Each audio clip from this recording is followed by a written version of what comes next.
हरे कृष्णा। ओम नमो भगवते वासुदेवाय। सावन मास के कृष्ण पक्ष की कामिका एकादशी का व्रत भगवान विष्णु को प्रसन्न करने का परम अवसर होता है, परंतु यह व्रत तभी पूर्ण माना जाता है जब द्वादशी तिथि के दिन पारण विधि को उचित मुहूर्त में पूर्ण श्रद्धा के साथ किया जाए। और जो भक्त पारण के शुभ मुहूर्त की अनदेखी करते हैं, उपेक्षा करते हैं, उनके द्वारा रखा गया कठिन तप, उपवास और संकल्प अधूरा माना जाता है और फल की प्राप्ति भी क्षीण हो जाती है। इसलिए द्वादशी तिथि के दिन प्रातःकाल ब्रह्म मुहूर्त में स्नान करके भगवान विष्णु के चरणों में व्रत का समर्पण करें और विधि विधान से अपने द्वारा रखे गए व्रत का समस्त पुण्य भगवान को अर्पण करें। इसके अलावा उचित मुहूर्त में कुछ नियमों का पालन करते हुए आपको व्रत का पारण करना चाहिए। हर बार हर पक्ष की एकादशी में भगवान को एक विशेष प्रकार का भोग अर्पित किया जाता है और एकादशी के दिन तुलसी जी में जल नहीं चढ़ाया जाता, लेकिन द्वादशी तिथि को तुलसी जी में जल अर्पित करने के बाद धूप दीप जलाकर तुलसी माता को भोग प्रसाद अर्पित करके 3 बार परिक्रमा करने के बाद तुलसी चालीसा का पाठ और तुलसी माता की कथा भी अवश्य सुननी चाहिए, क्योंकि चतुर्मास के समय में जो भक्त श्रद्धा से भगवान विष्णु के साथ साथ तुलसी माता की पूजा करते हैं, उन्हें रखे गए हर व्रत का पूर्ण फल जल्दी प्राप्त होता है। तो आज के इस वीडियो में आपको तुलसी माता की कथा भी सुनाएंगे, इसलिए आप समय निकालकर इस कथा को भी ज़रूर सुन लीजिएगा।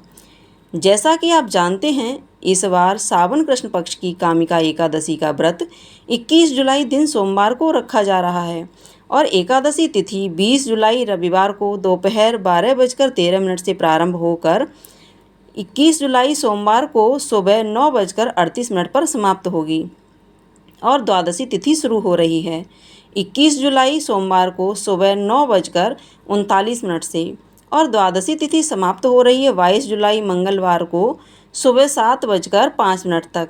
और मंगलवार के दिन इस बार मंगला गौरी व्रत भी है। ऐसे में जो भी भक्त एकादशी व्रत के साथ साथ मंगला गौरी का भी व्रत रखना चाहते हैं, उन्हें व्रत का पारण कैसे करना होगा यह भी आपको बताएंगे। पहले जान लेते हैं इस दिन के मुहूर्त के बारे में। तो 22 जुलाई मंगलवार को ब्रह्म मुहूर्त सुबह 4:21 से 5:09 तक रहेगा। सूर्योदय होगा सुबह 5:57 पर, जिसके बाद से आप व्रत खोल सकते हैं और सूर्यास्त होगा शाम 7:09 पर। प्रातःकाल पूजा आप सुबह 4:35 से 5:37 के बीच में कर सकते हैं। ध्रुव योग इस दिन बन रहा है, जो कि दोपहर 3:32 तक रहेगा। बाद में व्याघ्यात योग प्रारंभ हो जाएगा। व्याघ्यात योग में कोई भी नया काम शुरू करने से बचना चाहिए और द्वादशी तिथि में शाम की पूजा करने के लिए, दीपदान करने के लिए गोधूली मुहूर्त सबसे उत्तम माना जाता है, जो कि आज शाम 7:17 से 7:37 तक रहेगा। राहु काल दोपहर 3 बजे से 4:30 तक रहेगा। अब जानते हैं हरिवासर के समय के बारे में, क्योंकि एकादशी व्रत रखने वाले भक्तों को भूल कर भी हरिवासर के समय में व्रत नहीं खोलना चाहिए। इस समय में आप पूजा कर सकते हैं और हरिवासर का जो समय है इस बार 21 जुलाई सोमवार को, यानी जिस दिन एकादशी का व्रत रखा जाएगा उसी दिन दोपहर 3 बजे तक समाप्त हो जाएगा। और इस बार कामिका एकादशी व्रत खोलने का, पारण करने का शुभ मुहूर्त रहेगा 22 जुलाई दिन मंगलवार को सुबह 5:35 से 7:05 तक। ध्यान रखिएगा, द्वादशी तिथि इस दिन 7:05 तक ही है। इसके बाद से त्रयोदशी तिथि प्रारंभ हो जाएगी, इसलिए आपको शुभ मुहूर्त के अंदर अंदर ही व्रत का पारण करना होगा। एकादशी उपवास की तरह बिल्कुल उसी श्रद्धा विश्वास के साथ द्वादशी तिथि के दिन प्रातःकाल ब्रह्म मुहूर्त में स्नान करके भगवान विष्णु के चरणों में व्रत का समर्पण करें। पंचामृत से श्री हरि का अभिषेक करें। तुलसी दल, पीले पुष्प, मौसमी फल, खीर, गुड़, सत्तू, नारियल, पंचमेवा और दूध का भोग लगाएं।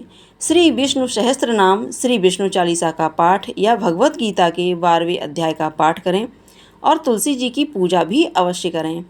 पारण करने से पहले यह प्रार्थना अवश्य कर लें, हे उपेंद्र भगवान, हे लक्ष्मी नारायण भगवान, मैंने जो भी व्रत तप जप ध्यान सेवा और त्याग किया है, वह सब आपकी कृपा से ही संभव हुआ। कृपया मेरे इस प्रयास को अपने चरणों में स्वीकार करें। फिर पारण करने के लिए फलाहार या सात्विक अन्न से व्रत खोलें, लेकिन प्याज लहसुन बैंगन मांसाहार किसी भी तामसिक वस्तु का सेवन ना करें। यदि आपने कोई दूसरा उपवास भी इस दिन रखा है, जैसे कि मंगला गौरी व्रत आदि रखना हो, क्योंकि आज प्रदोष व्रत भी रखा जाएगा। और अगर आप प्रदोष व्रत रखना चाहते हो तो सबसे पहले एकादशी व्रत का पारण करना। पारण केवल आप फलों से, फलों के जूस से या पंचामृत से व्रत खोल सकते हैं। इसके बाद आपको दूसरे व्रत का संकल्प लेकर कोई भी दूसरा व्रत प्रारंभ करना चाहिए। पहले व्रत का पारण करना आपको कर लेना चाहिए। दो दो व्रतों की पूजा आप एक ही जगह पर बैठकर कर सकते हैं। ध्यान रखिएगा, पारण करने से पहले जो भी दान दक्षिणा आपने मंदिर में अर्पित की है उसे किसी योग्य व्यक्ति को दे दें। अगर उस समय ना दे पाएँ तो उठाकर रख दें। समय आने पर आप दान दक्षिणा दे सकते हैं। खुद भोजन या प्रसाद ग्रहण करने से पहले हाथ जोड़कर तुलसी माता को प्रणाम करें, तुलसी जी में जल अर्पित करें और सच्चे मन से तुलसी जी के ओम श्री तुलसाय नमः, ओम विष्णु नमः इन मंत्रों का जाप करने के बाद 3 बार परिक्रमा करें। गमले के चारों ओर घूमकर परिक्रमा करना संभव ना हो तो अपनी ही जगह पर खड़े होकर 3 बार परिक्रमा करें। फिर तुलसी चालीसा का पाठ करें।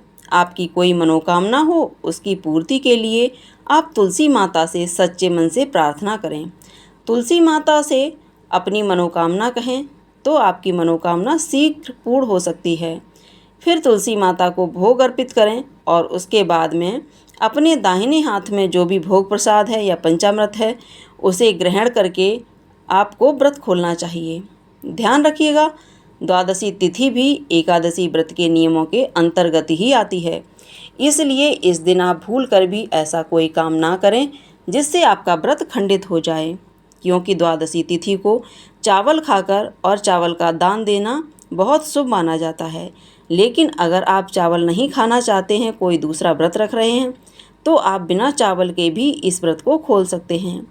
इस प्रकार आप द्वादशी तिथि के दिन श्रद्धा, समय और विधि के साथ यदि पारण करते हैं तभी आपका कामिका एकादशी का व्रत पूर्ण फलदायी होता है।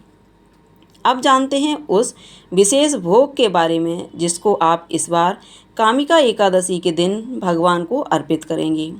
इस बार सावन कृष्ण पक्ष की एकादशी के दिन भगवान विष्णु को आप सत्तू का भोग लगाएं। सत्तू से बने व्यंजनों का भोग लगाएं, जैसे जौ या चने का सत्तू का भोग आप अर्पित कर सकते हैं और सत्तू का दान भी करें। ऐसा करने से आपकी समस्त मनोकामना पूर्ण होंगी और भगवान विष्णु के साथ साथ माता लक्ष्मी जी की कृपा भी आप और आपके परिवारजनों पर बनी रहेगी।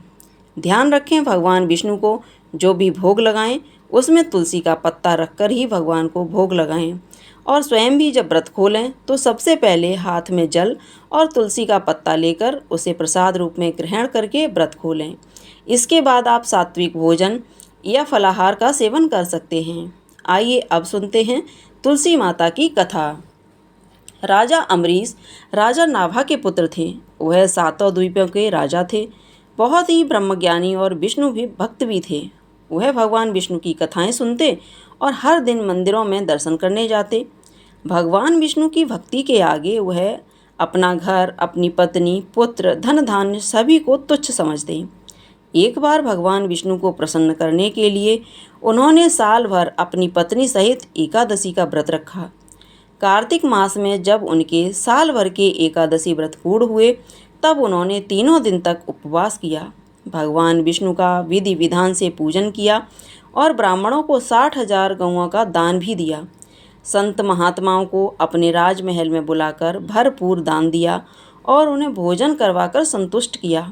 राजा अम्बरीश जब ब्राह्मणों को भोजन करवाने के पश्चात शुभ मुहूर्त में पारण करने लगे तब उसी समय दुर्वासा ऋषि अतिथि के रूप में वहां पधारे। राजा अम्बरीश ने दुर्वासा ऋषि का पूजन और स्वागत किया और भोजन के लिए विनती की। तब दुर्वासा ऋषि कहने लगे कि राजन, मैं पहले यमुना नदी में स्नान करके उसके बाद भोजन करूँगा। ऐसा कहकर दुर्वासा ऋषि स्नान करने चले गए। उधर द्वादशी तिथि बीतने में बस कुछ ही मुहूर्त बाकी था, जिस मुहूर्त में व्रत का पारण करना आवश्यक था, नहीं तो राजा का व्रत निष्फल हो जाता और साल भर किए गए व्रत भी निष्फल हो जाते, क्योंकि एकादशी व्रत का पारण हमेशा शुभ मुहूर्त में करना चाहिए। द्वादशी तिथि बीतने के बाद व्रत का पारण किया जाए तो वह व्रत अधूरा रहता है और भगवान विष्णु भी उस व्रत से संतुष्ट नहीं होते। इधर मुहूर्त बीता जा रहा था और उधर अभी तक दुर्वासा ऋषि स्नान करके वापस नहीं आए थे, इसलिए राजा अम्बरीश दुविधा में पड़ गए। अगर अतिथि ब्राह्मण को भोजन करवाए बिना पारण कर लेते हैं तो बड़े भारी पाप के भागीदार बनते, और पारण नहीं करते और मुहूर्त बीत जाता तो पारण का महत्व ही समाप्त हो जाता। इसी प्रकार दुविधा की स्थिति में जब राजा को बाकी ऋषियों ने देखा, तब ऋषिगण कहने लगे कि हे राजन, आप मुहूर्त बीतने से पहले केवल जल और तुलसी पत्र से पारण कर लीजिए। ऐसा करने से आपका व्रत भी व्यर्थ नहीं जाएगा और कोई दोष भी नहीं लगेगा। और फिर जब दुर्वासा ऋषि स्नान करके वापस आ जाएं, तब उन्हें भोजन कराकर आप स्वयं भोजन कर लीजिएगा। ऋषियों के परामर्श पर राजा अम्बरीश ने जलपान और तुलसी पत्र का सेवन कर लिया और दुर्वासा ऋषि की प्रतीक्षा करने लगे। यमुना से स्नान करके लौटने पर दुर्वासा ऋषि अपनी तप शक्ति से जान गए कि राजा अम्बरीश ने जल और तुलसी दल का सेवन कर लिया है। इससे दुर्वासा ऋषि ने अपना अपमान समझा और क्रोधित होकर कहने लगे कि राजन, तुमने धर्म का उल्लंघन किया है। मुझे भोजन कराए बिना ही तुमने व्रत का पारण कर लिया है। हे राजन, तू लक्ष्मी और धन वैभव में अंधा हो गया है। तुमने मुझे भोजन का निमंत्रण दिया और घर आए अतिथि को भोजन कराए बिना स्वयं भोजन कर लिया। इस कुकर्म का फल तुम्हें जरूर मिलेगा। दुर्वासा ऋषि अपने क्रोध के लिए जाने ही जाते हैं। क्रोधित होकर उन्होंने अपनी जटा को उखाड़कर उसमें से कालाग्नि के समान कृत्य को बनाया, जो राजा की ओर दौड़ी। राजा अपने स्थान से तिल भर भी नहीं हटे। उसी क्षण भगवान विष्णु ने अपने भक्त की रक्षा करने के लिए अपना सुदर्शन चक्र भेजा, जिसने उस कृत्य को उसी क्षण जला दिया और सुदर्शन चक्र फिर दुर्वासा ऋषि की ओर मुड़ गया। दुर्वासा ऋषि जान बचाने के लिए भागे, लेकिन जहाँ भी दुर्वासा ऋषि जाते वह सुदर्शन चक्र उनका पीछा करता रहा। आखिरकार दुर्वासा ऋषि ब्रह्मा जी की शरण में गए। तब ब्रह्मा जी कहने लगे कि श्री हरि के तेज से मैं आपको नहीं बचा सकता। हे ऋषिवर, ब्रह्मा जी को असमर्थ पाते देखकर दुर्वासा ऋषि भगवान शिव के पास कैलाश पर्वत पर गए। तब भगवान शिव कहने लगे कि हे ऋषिवर, विष्णु जी के चक्र से आपको बचाना मेरे बस में भी नहीं है, इसलिए तुम भगवान विष्णु की शरण में जाओ। फिर आखिरकार दुर्वासा ऋषि बैकुंठ धाम में गए। भगवान विष्णु के चरणों में वंदना करके कहने लगे कि साधुओं पर कृपा करने वाले हे प्रभु, मुझ अपराधी की क्षमा कर दीजिए। मैंने आपके प्रिय भक्त को कष्ट पहुंचाया है, जिसके लिए मुझे क्षमा कर दीजिए। प्रभु, मेरी रक्षा कीजिए। तब भगवान विष्णु कहने लगे कि हे ऋषिवर, तुमने वास्तविकता जानते हुए भी मेरे भक्त को कष्ट पहुंचाया है और मेरे भक्त मुझे अत्यंत प्रिय हैं। जब आपकी रक्षा का एक ही उपाय है कि आप राजा अम्बरीश से क्षमा मांगो। अगर वह तुम्हें क्षमा कर दें तो समझो तुम्हारी रक्षा हो गई। वह बहुत दयालु हैं और धार्मिक राजा हैं, वह तुम्हें जरूर क्षमा कर देंगे। दुर्वासा ऋषि फिर राजा अम्बरीश के पास पहुंचकर उनसे क्षमा मांगने लगे। मुनिवर को दुख में देखकर राजा अम्बरीश को बहुत दुख हुआ। तब उन्होंने भगवान विष्णु के सुदर्शन चक्र को शांत करने के लिए स्तुति की। स्तुति सुनकर सुदर्शन चक्र शांत हो गए और वापस लौट गए। दुर्वासा ऋषि भी सुदर्शन चक्र के ताप से मुक्त होकर सुखी हो गए और फिर उन्होंने राजा को आशीर्वाद दिया। फिर कहने लगे कि हे राजन, आप बहुत बड़े धर्मात्मा और दयालु हैं। आपने मेरी दुष्टता को भुलाकर मेरी रक्षा की। दुर्वासा ऋषि को सुदर्शन चक्र के भय से मुक्त में 1 वर्ष व्यतीत हो गया था, लेकिन राजा अम्बरीश दुर्वासा ऋषि की प्रतीक्षा में 1 वर्ष तक केवल जल पीकर ही रहे। सुदर्शन चक्र से मुक्ति के पश्चात उन्होंने दुर्वासा ऋषि को भोजन कराकर तृप्त किया और दुर्वासा ऋषि की आज्ञा के बाद फिर उन्होंने भोजन किया। इसके पश्चात दुर्वासा ऋषि अपने लोक को चले गए और राजा भक्ति के साथ राज्य करने लगे। अब सुनिए द्वादशी तिथि के दिन सुनी जाने वाली तुलसी माता की कथा। इन कथाओं को जो भी भक्त सच्चे मन से हर एकादशी व्रत के पारण के दिन सुनता है, भगवान विष्णु उनकी पूजा, उनके उपवास से प्रसन्न होकर उनकी मनोकामनाएं पूर्ण करते हैं और अंत में उन्हें मोक्ष प्रदान करते हैं। एक बार भगवान शिव ने अपने तेज को समुद्र में फेंक दिया था। इससे एक महातेजस्वी बालक का जन्म हुआ और यही बालक आगे चलकर जालंधर के नाम से पराक्रमी दैत्य राजा बना, जिसकी राजधानी का नाम जालंधर नगरी था। दैत्यराज कालनेम की कन्या वृंदा का विवाह जालंधर से हुआ। जालंधर महाराक्ष था। अपनी सत्ता के मध्य में और अपनी शक्ति के मध्य में चोर उसने माता लक्ष्मी जी को पाने की कामना से युद्ध किया, परंतु समुद्र से ही उत्पन्न होने के कारण माता लक्ष्मी ने उसे अपने भाई के रूप में स्वीकार कर लिया। वहां से पराजित होकर वह देवी पार्वती को पाने की इच्छा से कैलाश पर्वत पर गया। भगवान देवादिदेव शिव का ही रूप धरकर माता पार्वती के समीप वह पहुंच गया, परंतु माता ने अपने योग बल से उसे तुरंत ही पहचान लिया और वहां से वह अंतर्ध्यान हो गई। देवी पार्वती ने क्रोधित होकर सारा वृत्तांत भगवान विष्णु को सुनाया। जालंधर की पत्नी वृंदा अत्यंत पतिव्रता स्त्री थी। उसी के पतिव्रत धर्म की शक्ति से जालंधर ना तो मारा जाता और ना ही पराजित होता था। इसलिए जालंधर का नाश करने के लिए वृंदा के पतिव्रत धर्म को भंग करना बहुत जरूरी था। इसी कारण भगवान विष्णु एक ऋषि का वेश धारण करके वन में जा पहुँचे। वहाँ पर वृंदा अकेली भ्रमण कर रही थी। भगवान के दो मायावी राक्षस थे, जिन्हें देखकर वृंदा भयभीत हो गई। ऋषि ने वृंदा के सामने क्षण भर में ही दोनों को भस्म कर दिया। उनकी शक्ति देखकर वृंदा ने कैलाश पर्वत पर महादेव के साथ युद्ध कर रहे अपने पति जालंधर के बारे में पूछा। तब ऋषि ने अपनी माया से दो बानर वहां प्रकट किए। एक बानर के हाथ में जालंधर का सिर था और दूसरे के हाथ में धड़। अपने पति की यह दशा देखकर वृंदा मूर्छित होकर गिर पड़ी।